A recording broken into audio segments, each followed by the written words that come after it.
বন্ধুরা আসসালামু আলাইকুম, সবাইকে স্বাগত জানাচ্ছি ইউটিউবার ভাই ইউটিউব চ্যানেলে। কতটা ধৈর্য থাকলে ইউটিউব প্ল্যাটফর্মে সফলতা পাওয়া যায়, মানে একদম সাকসেসফুল ইউটিউবার হতে পারবেন, মানে কতটা ধৈর্য থাকলে। বন্ধুরা, ইউটিউবে কিন্তু আমরা অনেকে আসি, কিন্তু আমরা সবাই কিন্তু টিকতে পারি না, ছিটকে পড়ে অনেকে আছে। কেউ আছে ধৈর্য ধরে, মানে ভিউজ আসুক বা না আসুক, ডু অর ডাই।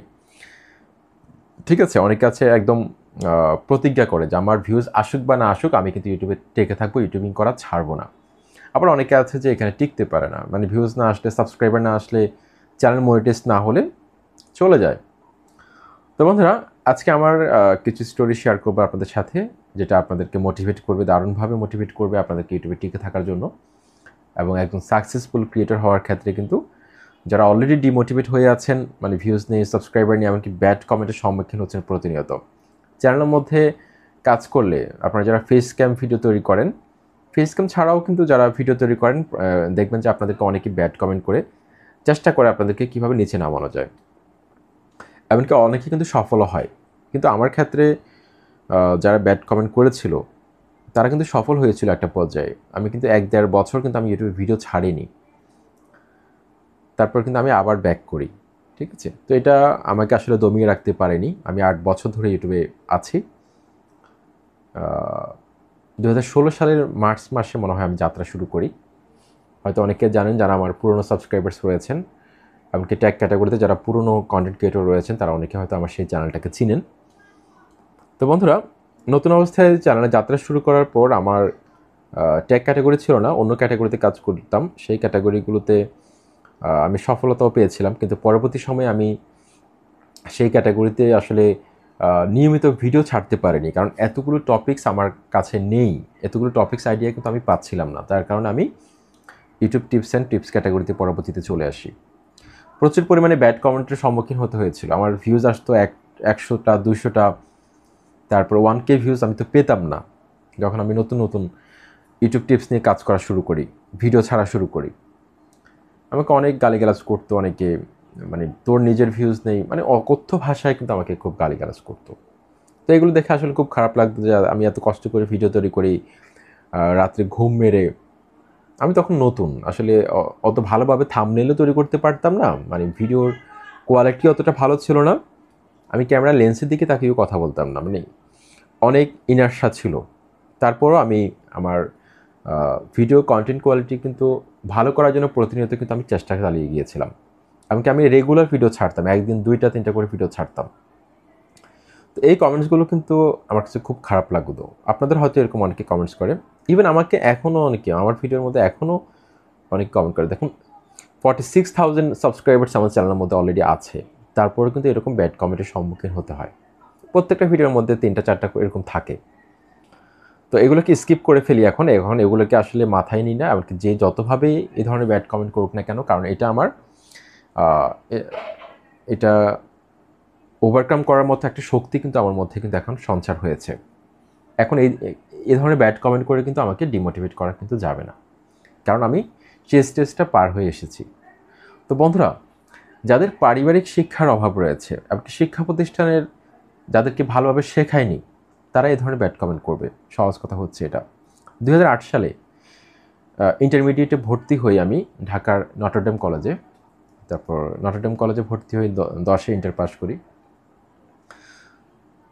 তো যে বিষয়টা, অনার্স মাস্টার্স তো আমি চট্টগ্রাম থেকেই করি। ঢাকা থেকে চলে আসি পরে। সরকারি ইউনিভার্সিটিতে চান্স না পাওয়ার কারণে আমি প্রাইভেট ইউনিভার্সিটি থেকে আমি তারপর কমপ্লিট করলাম গ্র্যাজুয়েশন। এখন খুব খারাপ লাগে। আসলে শিক্ষা প্রতিষ্ঠানের অনেক ভূমিকা রয়েছে। শিক্ষা প্রতিষ্ঠান শুধু আপনাকে পড়াশোনা শেখাবে, তারা কিন্তু নৈতিকতা শেখাবে না। মানে ইথিক্যাল নলেজ আপনাকে যদি না দেয়, সেক্ষেত্রে আপনি কখনো ভালো কিছু করতে পারবেন না লাইফে। আপনার লাইফের মধ্যে কোনো ধরনের ডিসিপ্লিন থাকবে না। আপনার মুখের কথার কোনো দাম থাকবে না। আমি একটা মানুষকে যদি বলি যে আমি আ সকাল ১০টায় আপনার সাথে আমি দেখা করব। একটা মানুষকে আমি বললাম। আমার উচিত হবে ১০টা বাজার ৫ মিনিট আগে সেখানে উপস্থিত হওয়া। যদি একটু দেরি হয়ে যায়, তাহলে কিন্তু আমার কথার মুখের যে আমার দামটা, মানে কথার যে দামটা, সেটা কিন্তু আর থাকলো না। লাইফে কিন্তু এগুলো মনে রাখবেন। আপনার মুখের কথাটা কিন্তু দামি হতে হবে, তাহলে কিন্তু আপনি একজন মানুষের কাছে আপনি দামি হয়ে উঠতে পারবেন। আপনি একটা মানুষের কাছ থেকে টাকা হাওলাত নিলেন, কিন্তু আপনি তাকে বললেন যে আমি সোমবারে আপনাকে বিকেলে দিয়ে দিব, কিন্তু সেই সোমবারটা আর আসেনি, ঠিক আছে? সোমবার পর বুধবার, বৃহস্পতিবার, মঙ্গলবার সব কিছু চলে গেল, কিন্তু আপনি টাকাটা দিচ্ছেন না। তো সেকেন্ড টাইম যদি আপনি আবার তার কাছে হাওলাত চান, সে কিন্তু আপনাকে তো আর দিবেই না, ইভেন আর কাউকে দিবে না, কারণ তার বিশ্বাসটা উঠে গেছে। তো বন্ধুরা, নর্ডম কলেজ থেকে আমি কিন্তু এই শিক্ষাটা আমি নিয়েছি যে সময়ের কাজ সময়ে করতে হবে। ইভেন এখন পর্যন্ত আমার কিন্তু এটা ব্যতিক্রম হয়নি। নবীনবরণ অনুষ্ঠান যেদিন ছিল, তো আমার সাথে আমার বাবা ছিল। তো আমরা দুইজন প্রায় সকাল 8টায় নবীনবরণ অনুষ্ঠান ছিল। তো আমার বাবা বলল যে বাংলাদেশে যেহেতু 8টায় নবীনবরণ অনুষ্ঠান, বললো 9টা 9:30টার দিকে হবে। সাধারণত সময়ের কাজ সময়ে বাংলাদেশে হয় না। তো এই ভেবে আমরা আগারগাঁও থেকে আমরা বাসে উঠলাম। প্রায় আধা ঘন্টা 1 ঘন্টা পর, আমরা বা 30-40 মিনিট এরকম হবে, আমার এক্সাক্ট টাইমটা খেয়াল পড়ছে না, নর্ডম কলেজে আসলাম, মতিঝিলে, আরামবাগের সাথে নর্ডম কলেজটা। তো দেখি যে কলেজের ভেতর ঢুকে দেখি যে অনুষ্ঠানের প্রায় অর্ধেক শেষ হয়ে গেছে। ঢাকা শহরে তো এমনিতেই জ্যাম থাকে। তো তখন থেকে বুঝতে পারলাম যে আমি সিকিউরিটি আঙ্কেলকে জিজ্ঞেস করলাম যে আঙ্কেল, অনুষ্ঠান কি আসলে কি 8টায় শুরু হয়েছিল? তিনি বললেন হ্যাঁ, নটরডেমে কখনো সময়ের যেটা লেখা থাকে সেটাই হয়, সেই সময় হয়, 1 মিনিট এদিক সেদিক হবে না। এটি হচ্ছে নটরডেম কলেজ। আরও অনেক এক্সপিরিয়েন্স আছে নটরডেম কলেজে, এগুলো আসলে এখন কন্টেন্ট ক্রিয়েশনের স্বার্থে হয়তো আপনাদের সাথে শেয়ার করার একটা প্ল্যাটফর্ম পেয়েছি, এমনিতে তো কারোর সাথে শেয়ার করতে পারি না এগুলো। আপনাদের হয়তো এখান থেকে কিছু শিখতে পারবেন, চেষ্টা করবেন সময়ের গুরুত্বটা দেওয়ার জন্য। সেই থেকে আমি কখনো আমার লাইফে কাউকে যদি বলি যে ভাই আজকে আপনাকে আমি এই সময়টা দিব, ঠিক আছে, চেষ্টা করি আমি 5 থেকে 10 মিনিট আগে সেখানে পৌঁছে যাওয়ার জন্য, কারণ এটা নটরডেম কলেজের শিক্ষা। তারপর নটরডেম কলেজে যদি আপনি শিল্পপতির ছেলে হন, আপনি মনে করেন ল্যাব ক্লাস মিস দিলেন, মানে প্র্যাকটিক্যাল ক্লাস মিস দিলেন, সেক্ষেত্রে কিন্তু অনেক আছে শাস্তি পায়, মানে কলেজ ঝাড়ু দেয়া, তারপর হচ্ছে ইট ভাঙা, তারপর হচ্ছে মাটি এক জায়গা থেকে আরেক জায়গায় নেওয়া, তারপর গাছের ঢাল কাটা। তো আমাদের সময় কিন্তু এরকম শাস্তিগুলো ছিল। তো আপনাদের এখনকার আছে কিনা, আমাদের সময় তো কলেজে কোনো ড্রেস ছিল না, আমরা একদম ক্যাজুয়াল ড্রেসে চলে যেতে পারতাম, এখন তো ড্রেস হয়েছে। আমার মনে আছে স্ট্যাটিস্টিক্স মানে পরিসংখ্যান সাবজেক্ট আমার ছিল, আমি মনে হয় ল্যাব ক্লাস মিস দিয়েছিলাম, আমাকে 2 ঘন্টা শাস্তি দিয়েছিল ইট ভাঙার। তো নটরডেম কলেজে এরকম অনেক স্মৃতি রয়েছে। এটা হচ্ছে যে আসলে শিক্ষা প্রতিষ্ঠানের ভূমিকাও রয়েছে, পাশাপাশি পারিবারিক শিক্ষাও রয়েছে। আপনি একটা মানুষকে ডিমোটিভেট কেন করবেন? সে হয়তো নতুনভাবে শুরু করেছে জার্নিটা, আস্তে আস্তে শিখবে। তো আমিও তো সেরকম নতুন ছিলাম, আস্তে আস্তে শিখতেছি, আস্তে আস্তে আপনাদেরকে শেখাচ্ছি। হোল লাইফে কিন্তু মানুষকে শিখতে হয়, মানুষকে শিখতে হয়। এই যে আপনি শিক্ষা প্রতিষ্ঠানে আপনি পড়াশোনা করছেন, আপনাকে কি ফ্রিতে শেখাচ্ছে কেউ? শিক্ষকরা কি আপনাকে ফ্রিতে শেখাচ্ছে? আপনাকে কিন্তু বেতন দিতে হচ্ছে, তারপর সেমিস্টার ফি দিতে হচ্ছে, অর্থাৎ সেখানে কিন্তু আপনাকে পেমেন্ট করতে হয়। কিন্তু এই যে আমি মাঝে মাঝে আমার চ্যানেলের মধ্যে কিছু পেইড সার্ভিসের কথা বলি, সেখানে কিন্তু অনেকে খুব খারাপভাবে আমাকে গালিগালাজ করে, যে সেটা আমি এখন বলতে পারছি না, এত খারাপভাবে গালিগালাজগুলো করে। এখন আমি আপনাকে ফ্রিতে কেন সার্ভিসটা দিব? আর ফ্রিতে সার্ভিস দিলেও আমি এত হাজার হাজার মানুষকে কিন্তু ফ্রিতে সার্ভিস দেওয়া কিন্তু সম্ভব না। আমরা যখন লাইভে আসি তখন কিন্তু আমরা ফ্রিতে চ্যানেল চেক করি। কেউ যদি পার্সোনালি আমার সাথে দেখা করতে চায়, আমি তার জন্য একটা সময় বের করে তার সাথে আমি দেখা করছি, তার একটা প্রবলেম সলভ করে দিচ্ছি, অবশ্যই আমাকে পেমেন্ট নিতে হবে, বা তার চ্যানেলে এসইও সার্ভিসটা আমি করে দিচ্ছি। ওয়ার্ল্ড ওয়াইড সব ইউটিউবারে তো এইভাবে কাজ করে। এটা কি এমন অপরাধ হয়ে গেল? আপনি শিক্ষা প্রতিষ্ঠানে বলেন, যেখানে বলেন, আপনাকে কিন্তু পেমেন্ট করতে হয়। তারপর নিঃস্বার্থভাবে আপনার শিক্ষকরা আপনাকে শেখায়নি। হ্যাঁ, হয়তো ক্লাসের মধ্যে আপনাকে কিন্তু নীতি নৈতিকতার বেশ কিছু বিষয় এক্সট্রা শিখিয়েছিল, কিন্তু শিক্ষক তার টাইমের মধ্যে কিন্তু আপনাকে শেখায়। সে কিন্তু এটার জন্য একটা পারিশ্রমিক পায়। তো পারিশ্রমিকটা তো আপনাকে দিতে হবে, তাই না? যাই হোক, হাউএভার, যে বিষয়টা বলতে চাচ্ছি যে বন্ধুরা, ইউটিউব প্ল্যাটফর্ম যাত্রা শুরু করার পর আমি এরকম 1 থেকে 1.5 বছর আমি ডিমোটিভেট হয়ে ইউটিউব প্ল্যাটফর্ম ছেড়ে দিই।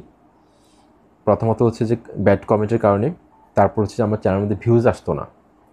এরকম 1-1.5 বছর কাজ করা বন্ধ করে দেওয়ার পর হঠাৎ করে একদিন চ্যানেলের মধ্যে ঢুকে দেখি, তখন আমার চ্যানেলটা আসলে ভিউজ একদম কম ছিল। মানে আপনার 150টা 150 এরকম ভিউজ আসতে কষ্ট হয়ে যেত। হঠাৎ করে একদিন চ্যানেলের মধ্যে ঢুকে দেখছি 2টা ভিডিও ভাইরাল। তো সেই থেকে আর আমি ইউটিউবিং করা ছাড়ি নাই। সেই থেকে আমি প্রতিদিন 1টা 2টা কোনোদিন 3টা ভিডিও, কোনোদিন 4টা ভিডিও, মানে একদম খুবই রেগুলার ছিলাম। ঠিক আছে? ভিডিও সবসময় ছাড়তাম। ইউটিউবিং করা ছাড়িনি। ইউটিউবিংকে আমি একদম পেশা হিসেবে নিয়েছি। আমার যে কোনো পেশার পাশাপাশি আমি ইউটিউবিংটাকে আমি কন্টিনিউ করব, সেই প্রতিজ্ঞাটা কিন্তু আমি তখন করে ফেলি। এখন পর্যন্ত আমি চাকরির পাশাপাশি আমি ইউটিউবিংটাকে কন্টিনিউ করছি। তো বন্ধুরা, ইউটিউবিং করা ছেড়ে দিবেন ভাবছেন, কিন্তু আপনি হয়তো নিজেও জানেন না যে আপনি সফলতার একদম 60-70% বা 80% চলে এসেছেন। আর একটু পথ পাড়ি দিলে কিন্তু আপনার ইউটিউব জার্নিটা কিন্তু অনেক সুন্দর হবে। আপনার চ্যানেলটা মোটিভেশন হয়ে যাবে, আপনি ইনকাম করতে পারবেন। হয়তো আপনারা একদম অনেকে আমি দেখি মানে সফলতার একদম দ্বার প্রান্তে এসে ছেড়ে দিচ্ছে, হাল ছেড়ে দিচ্ছে। তো তাদের জন্য কিন্তু কখনো ইউটিউবিং করা কিন্তু হবে না। বন্ধুরা, আপনাকেও শিখতে হবে। ঠিক আছে? আপনি নতুন হয়তো নতুন শুরু করে দিয়েছেন জার্নিটা। থাম্বনেল বানানো পারেন না, থাম্বনেলের টিউটোরিয়াল আছে ইউটিউবে। এসইও করতে পারেন না, অসংখ্য টিউটোরিয়াল আছে। আপনি ডিমোটিভেট হচ্ছেন, মোটিভেট হওয়ার জন্য অসংখ্য টিউটোরিয়াল রয়েছে। এবং আপনি কীভাবে কন্টেন্ট তৈরি করবেন, এরকম অসংখ্য চ্যানেল রয়েছে যাদের ভিডিও দেখে আপনি ইন্সপায়ার্ড হয়ে তাদের মতো করে কন্টেন্ট তৈরি করতে পারেন, তাদের থেকে বেটার কন্টেন্ট তৈরি করতে পারবেন। তো ইউটিউবে কিন্তু এরকম অসংখ্য কন্টেন্ট রয়েছে। আমি অনেক আমার ক্যাটাগরির মধ্যে অনেক ইউটিউবারকে মেইল করতাম, কিন্তু কখনো রিপ্লাই পাইনি। মানে আমি যে টপিকস যে ক্যাটাগরিতে এখন কাজ করছি, অনেক বড় ইউটিউবারকে নক করতাম। ইভেন অনেক ইউটিউবারকে আমি উইশ ভিডিও পাঠিয়েছিলাম। মানে আমি তাকে উইশ ভিডিও পাঠিয়েছিলাম, কিন্তু সে আমার ভিডিওটা শেয়ার করেনি। তো এ ধরনের তিক্ত অভিজ্ঞতা কিন্তু রয়েছে। কিন্তু তারপরেও যখন ইউটিউবে সফলতা পেয়েছি, তখন সেই কষ্টটা কিন্তু আসলে ভুলে যাই। ঠিক আছে? যে আমার কিছুটা হলেও তো ইউটিউবে সফলতা পেয়েছি। যেখানে একটা সময় 50টা থেকে 100টা ভিউজ আসতো না, সেখানে এখন 1000 ভিউজ তো ক্রস হচ্ছে। 1000 জন মানুষ তো আমাকে শুনছে, আমার কথাগুলো শুনছে। তো এর থেকে বড় প্রাপ্তি আর কি হতে পারে? কি হতে পারে? আপনি কন্টিনিউ ইউটিউবিং করা চালিয়ে যান, কখনো ইউটিউবিং করা ছাড়বেন না। যতই বাধা আসুক, আপনার ভিউজ না আসুক, সাবস্ক্রাইবার না আসুক, এই ম্যাট্রিক্সগুলোকে টোটালি দেখা বাদ দিয়ে দিন। বারবার ভিউজ আসেনি, এই করছেন ঠিক আছে। তো ভিউজ কেন আসেনি সেই কারণটা আপনাকে ফাইন্ড আউট করতে হবে। কেন ভিউজ আসেনি? আপনার থাম্বনেল কি ঠিক আছে? আপনার টাইটেলটা কিন্তু ঠিক আছে? এসইও সঠিকভাবে করছেন? আপনার কন্টেন্ট কি ঠিক আছে? এই বিষয়গুলো আপনি প্রথমত আপনার নিজের কন্টেন্টটাকে আপনি আগে দেখেন। সব কিছু ঠিক আছে কিনা। অন্যের সাথে আপনি কম্পেয়ার করেন যে আপনার অন্যের সাথে আপনার এই কন্টেন্টের পার্থক্যটা কোথায়? আপনি নিজে আপনার নিজের কন্টেন্টটা দেখতেন কিনা? আপনি নিজেকে প্রথমত অডিয়েন্স হিসাবে দাঁড় করান। আপনি নিজে নিজের কন্টেন্টের অডিয়েন্স হন। আমি যখন এডিট করি, তখন আমি কিন্তু আমার কন্টেন্টগুলোকে দেখি অডিয়েন্স হয়ে, যে আসলে আমার কাছে ভালো লাগছে কিনা। আমার নিজের কাছে যদি ভালো না লাগে, সেই ভিডিওটা আমি ছাড়ি না, সত্যি কথা যেটা। আমার নিজের চোখে যদি ভালো লাগে, এমনকি কথাগুলো যদি আমার কাছে ভালো লাগে, তখন আমি কন্টেন্টটাকে ছাড়ি, যে আমার অডিয়েন্সরাও পছন্দ করবে। সেক্ষেত্রে প্রথমত নিজের পছন্দ হতে হবে যে কোনো কন্টেন্ট। ধৈর্য ধরবেন, অবশ্যই হাল ছাড়বেন না। ঠিক আছে? আমি তো কয় শত রাত আমি যে মানে নির্ঘুম কাটিয়েছিলাম, সেটা কোনো হিসাব নেই। কী বলবো আপনাদেরকে আমি? টোটালি রাত্রে ঘুমাই নাই আমি। ফজর নামাজ পড়ে তারপর 1-2 ঘন্টা কাজ করে তারপর ঘুমাতাম, যখন শুরুর দিনের জার্নিটার কথা বলছি। কিন্তু আপনারা কি এরকম পরিশ্রম করেছেন? কয়জন করেছেন বলেন? 700-800 ভিডিও আপলোড করা শেষ অনেক চ্যানেলে আমার। চোখের নিচে কালি পড়ে যেত, রাতভর মশার কামড় খেতে হতো, শুধু ইউটিউবে সফলতা পাওয়ার জন্য। আসলে কীভাবে ইউটিউবে সফলতা পাবো, কীভাবে ভিউজ বাড়াবো, কীভাবে একটা বড় চ্যানেল করতে পারবো, সবাই সফলতা পাচ্ছে, এগুলো দেখে। তো আপনার যদি উদ্দেশ্য সৎ থাকে, এমনকি আপনি যদি ডেডিকেশনের সাথে ভিডিও আপলোড করে যান, পরিশ্রম করেন, একটা সময় কিন্তু ইউটিউব অ্যালগরিদম আপনাকে সাপোর্ট করবে। ইউটিউব কাউকে নিরাশ করে না। দেখবেন র্যান্ডমলি আপনার চ্যানেলের 1টা অথবা 2টা ভিডিওকে ইউটিউব ভাইরাল করে দিবে। সে 1টা অথবা 2টা ভিডিও থ্রো দিয়ে আপনার 1000 সাবস্ক্রাইবার, 4000 ঘন্টা ওয়াচ টাইম বা 1000 সাবস্ক্রাইবার, 10 মিলিয়ন ভিউজ কিন্তু আপনার কমপ্লিট হয়ে যাবে। তখন আপনাকে আর পেছনে ফিরে তাকাতে হবে না। তখন আপনি নিজেই বুঝে যাবেন আপনার কী করা দরকার। আর ভুল করতে করতে মানুষ শিখে। আমি তো শুরুর দিনগুলোতে আমি সরাসরি অন্যের ভিডিওকে ডাউনলোড করে ছেড়ে দিতাম। কপিরাইট কিছুই বুঝতাম না। কয়েকটা চ্যানেল সাসপেন্ড হওয়ার পর আস্তে আস্তে আমি শিখতে পাই। তো ভুল কিন্তু অনেক সময় অনেক বড় একটা শিক্ষা দিয়ে যায় আমাদেরকে। সেই জন্য ভুল থেকে কিন্তু আমাদের অনেক কিছু শেখার আছে। তো বন্ধুরা, ফাইনালি যে কথাটা বলতে চাই, আপনারা ইউটিউবিং করা ছাড়বেন না। আপনাদের কাছে বিনীত অনুরোধ, আপনারা যারা ইউটিউবিং করা ছেড়ে দিবেন ভাবছেন, ভিউজ নেই বলে, আপনারা কন্টিনিউ কাজ করুন, কন্টেন্ট কোয়ালিটি ইমপ্রুভ করুন। আবারও বলছি, কন্টেন্ট ইজ কিং। কন্টেন্ট যদি ভালো না হয়, আমার এই আপনাদেরকে মোটিভেট করার জন্য যে বক করছি, এগুলো কোনো কাজে লাগবে না। এখানে প্রত্যেকটা কথা কিন্তু অনেক গুরুত্বপূর্ণ, যেটা আমি যখন ইউটিউব জার্নি শুরু করি, আমাকে এরকম কোনো মেন্টর ছিল না যে আমাকে বোঝাবে। তাহলে অনেক বড় চ্যানেল দাঁড় করাতে পারতাম। এরকম ইউটিউব টিপস অ্যান্ড ট্রিক্সের চ্যানেল এতগুলো ছিল না যে আমাদেরকে মোটিভেট করবে। এখন আপনাদেরকে যেভাবে আমার মতো অনেকেই মোটিভেট করছে ভালো কিছু করার জন্য, প্রতিনিয়ত শেখাচ্ছে আপনাদেরকে। তারপরে যদি শিখতে না পারেন, সেটা আপনাদের ব্যাড লাক। আশা করছি পাশে থাকবেন। আপনাদের জন্য শুভকামনা। নিয়মিত কাজ করে যান। লাইক, কমেন্ট, সাবস্ক্রাইব করে পাশে থাকবেন। আসসালামু আলাইকুম।